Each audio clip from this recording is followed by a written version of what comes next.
Tervist, mina olen Madis. Mina olen Karl. Ja meie oleme sellisest projektist nagu Psühhobuss. Psühhobussi eesmärgiks on tuua teaduslik psühholoogia tavainimesele lähemale. Ja täna tahakski teile vaatajad näidata ühte lihtsat katset, millega demonstreerida, et kui erinevalt inimesed võivad maailma tajuda. Meie selja taga ekraanil on 2 Psühhobussi logo. Ja ülesanne teile, kallid vaatajad, on väga lihtne. Ära tabada, mispidi need logod liiguvad. Ja et ärge kartke, tegemist ei ole hüpnotiseeriva pildiga.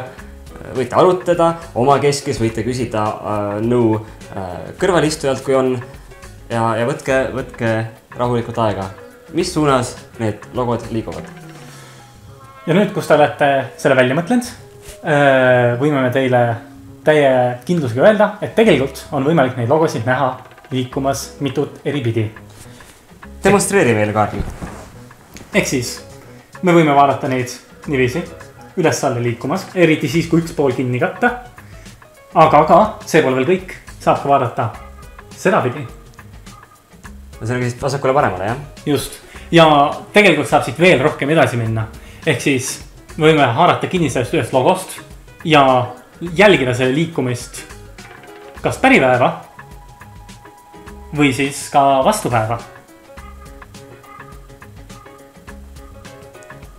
Nii, ja kui need inimesed on hämmingus, mis toimub, siis siin on väga lihtne seletus. Et on 3 sellist põhjust, mille põhjal siis aju teeb tajupildi. Esiteks antud juhul peab olema võrdne võimalus, et sa näed seda kas ühtepidi või teistpidi liikuvana. Teiseks peab olema kas mõni sisemine, ajust tuleb vihje või siis väline, et Karli sõrm.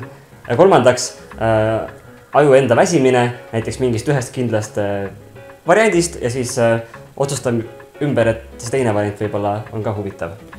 Ja nüüd tegelikult me lisame katsele veel rohkem pürtsi, nagu te olete näinud juba, et siin ekraanil on hakanud jooksma hoopis teistsugune pilt. Siis nüüd saame demonstreerida, et see katse ei lõppe seal, kus varem.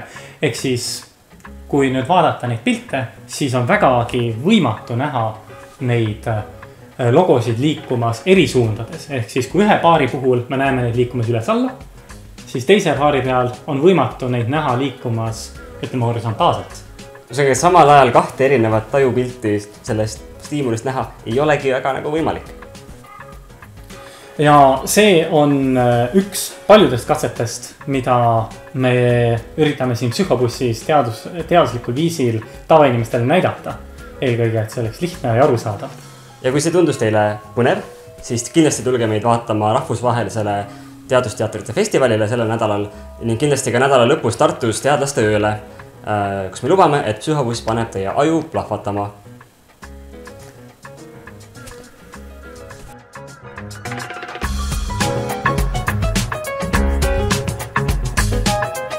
Meie selja taga näete 2 logot üles-alla või see räägis Nad ei käi veel.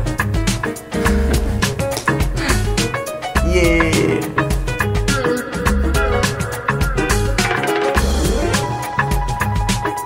Ja võtke rahulikult aega. Kuidas nad liiguvad? Mis suur? Jätka.